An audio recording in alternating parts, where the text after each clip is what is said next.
irra deebi'ee naa kennaan jennee baran akkaawuntii koo na jalaa fudhate akkaawuntii koo bichaa nan deeffadha naa tattaafadha jedhe deeffadha akkaawuntii koo kalas kam dhumati maa inni malee mucaa yoo ta'e immoo akkaawuntii hirkaa fuuneetu mucattii waan jaallatanuuf Oromoon kun maallaqa nuuf kennan akkaawuntii si deebisne jedhanii walii galan.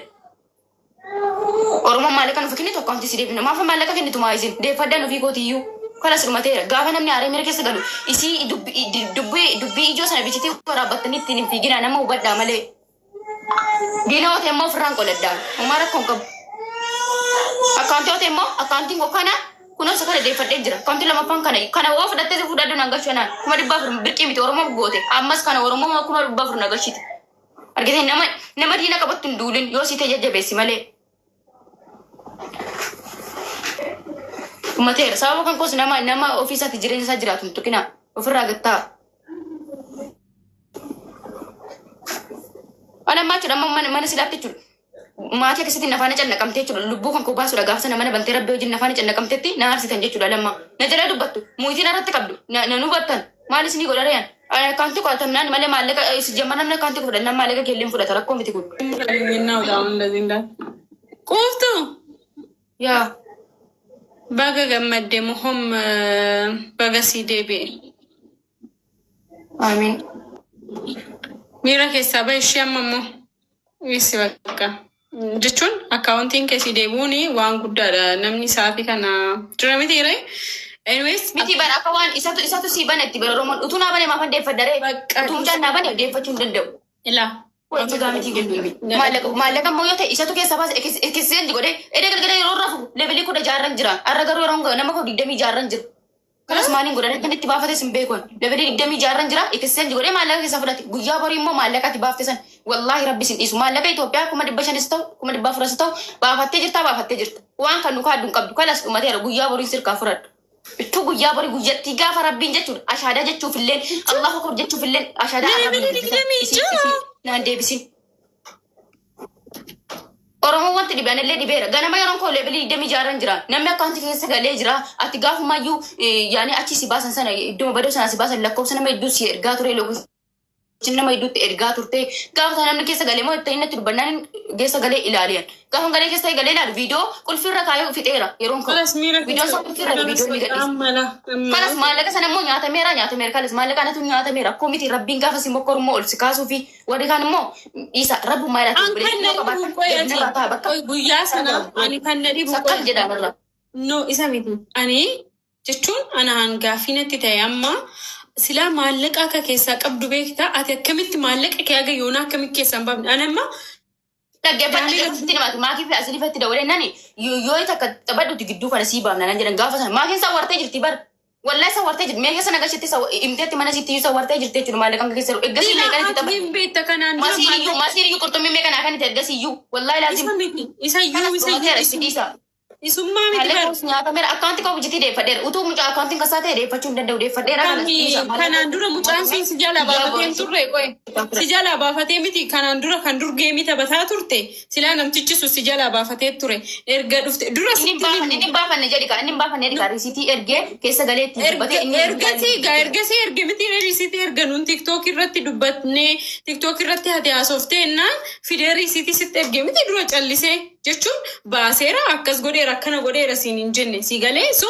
akkaawuntiin kee seeftii akka hin taane hin beekta ati immoo tapha kana amma fakkeenyaaf hin beekta maaliif akka taphatte si galee fakkeenyaaf amma kaayyoodhaaf taphatte maaliif akka taphatte tapha kana hin beekta ofii mataa keeti mitiire so kanaan dhaggeeffadhu xiqqishuu waan sitti mate xiqqishuu sin dhaggeeffadhu isa utuma isaa keessan dheeratilla dhaabadhee irraa bu'e ajandaa mayyuu dhiisna oomii gababsi dhaabadhee marraa bu'eetiin maakillee na dawwalte mee hanga taphatte kana jetti kuno ishi bakka gidduu kanatti taphadhu si baafnaatti achiin qeeroon immoo si nama hojii isaa hojjetutudha nama waan akkasillee baasuullee irraa beekuu miti si galee achumaan jarrumti kun naafa baasan maakiin fayyadaman jarri immoo wallahi silin fayyadanii arganiiru si baafnaatti ishi bakka itti taphadhu na dhiise achi booddee immoo naa gaafatee ture beektaa qaama kan koo qeeroon asii hanga ittiin nuti tattaafatee jarri baasee naa gaafannaan namichi kaan sin nan goone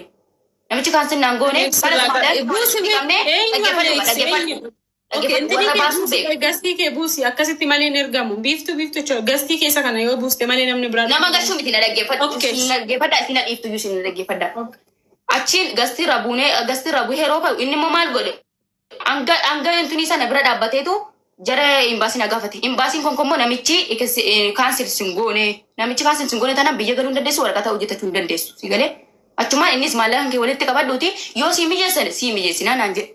Okay dheetan anis waan silkii keessatti maal taaree hanquba qabaarees akkasii sanammi yaanii akka hin diina qabu yoo ofiin beekaareen hundinuu badha akkuma yaanii afaan innatti haasa'uu sanaan siyaa. Quba gabaare achumaan ishataa oreedin yeroo dhuma takka taphadinaaf baasti bakkaan waraqanni kun kunis rakkisee dheedhe waa'ee waraqataa irra jira. Bara namichi waan kaansin nangooneef biyyan galallee jennaan biyya galuu hin dandeessu. Namichi waan waraqata kun waan kaansin nangooneef uumaan jenna akka waan ganaa na barbaadutti jira waan ta'eef namichi. Saniifuu tuman ka'ee qabame iyyuu namichatti dawalamee yookaan namichi waamamuudha malee biyya galuu hin danda'u waraqata dalagatuu hin danda'u. Cinqii kanarra jira malee wallaahi isaa akkaantiin qo'atamee akkas ta'u minaamni irra jiru. Amma garuu waa hundaafuu takka waraqata dalagatuu hin danda'u. Sila ganamaa bar. Okotte mana raba galtee dagalchuu hin dandeessa. Ammayyuu dalagadhee jechuudha. Naboos yookiin immoo jechuudha. Itti najamesi tabbali waa tokko galii amma waraqata dalagatuu hin dandeessu. Garuu sila ganama itti seenji godhamuunsaa.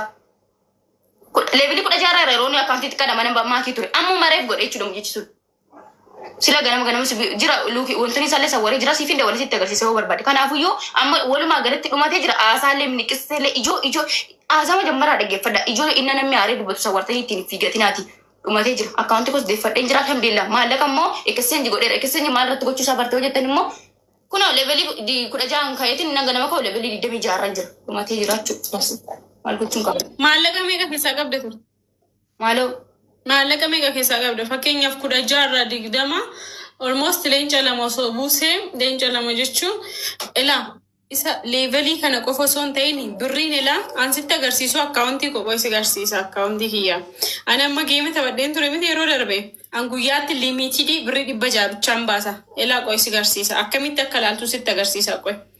Guyyaatti birrii 600 bichaanii jijjiiruu danda'a.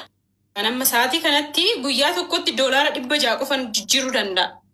Guyyaa meeqatti hin fide beektaani akkaawuntii kiyya keessa yoo xiqqaate guyyaa 6tti hin fide.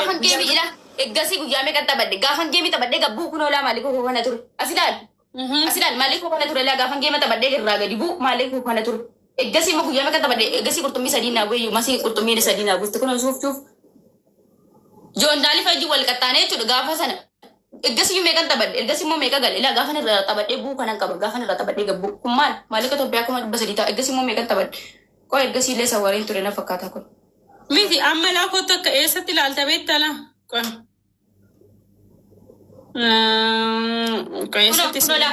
Kun ergasii immoo boromtiin haasaa immoo kanan keessaa qaba. Sawwaraa amantaa bara waan hundaafuu maatiin illee sawwaratteetti kun ola kanan keessaa qaba ture ergasii immoo. Yaa. Garuu immoo amma akkamitti akka inni ba'e? Amma immoo wanti ni kisiin godhe immoo amma 2,000 fi meeqa? Birrii miti tuuti afaan himtuni. Kan keessaa bahe laa birrii eessa laalta? Okay, inni kun tiniidha miti. Baalaansii jala dhuftee jechuudha. Silkiisa kana waa isa kanaan galee sitti agarsiisaati akka namichi kisiin godhillee sila ganama ta'ellee yookiin immoo sii dawwalee keessa galchee sawwaree jira hundayyuu garuu silkiisa kanaan sawwaree akkatti sinatti agarsiisuu qaburee. Akkas ta'edha. Jesus 0 godheera. Thank you so much. Ni ሰውዬ ልሰጥ ነው አትልም እንዴ? ደነገጥኩ እኮ እግዚአብሔርን ለቤን አልኩት። Kaleessa garuu akkas ture isin laala isin isii dhiisaati siyyaanii faamilii isiitiin haasoftu. Kaleessa garuu akkas ture laa kaleessa galgalee jechuudha. Kaleessa galgalee akkas ture. Garuu sila ganama yeroo akka hoo akkas ture jechuudha. Levelii illee amma akkaawuntii kee guddaa kanatu okay Alex taa'ee ergaa irraan qaba shi. I think si barbaadeen natti fakkaata irraan qaba si barbaadeen natti fakkaata. Zeddo ko thank you so much. Alex welcome. Thank you Sifu kamati. Dura galata rabbi. Naguma. Alhamdulillah. Mashallah. Kuftu. Oduu keessanitti fufaaye. Maal lubbuun akkuma andeem taaree ishee xiqqoos dabalii deemee. Akkamati. jirta. Nagaa galata rabbi. Harkos galchuu asiin galchuu hin danda'u. Akkaawuntii maal si jalaa ta'e?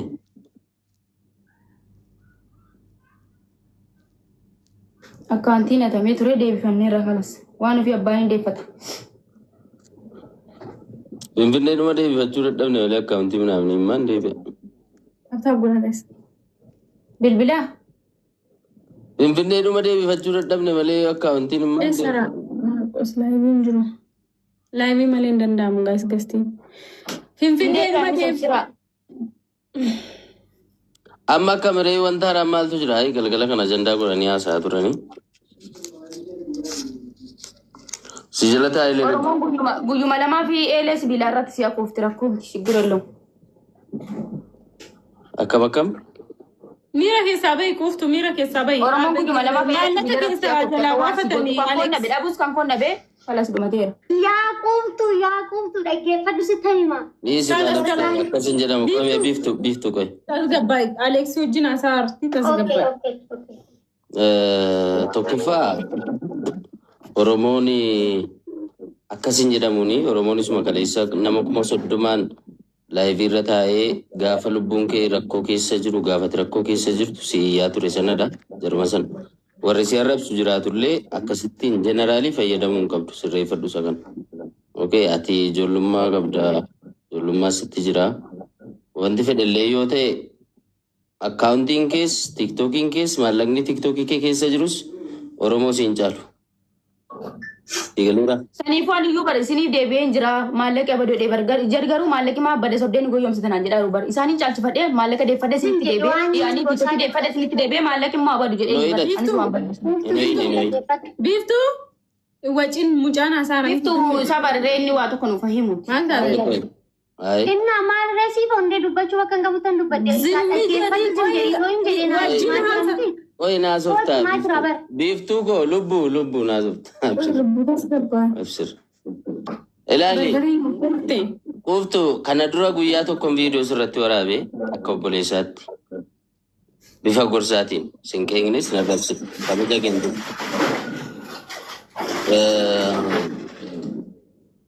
Har'a guyyaa lammaffaa sitti deebi'uuf laayivii kana kanan dhufee banadheef si jala taa'een si dhaggeeffachaa ture.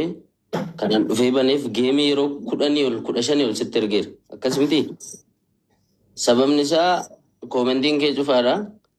Gastiin kee cufaa waan tureef dhaggeeffadhu. Gurbaan tokko jira asirra.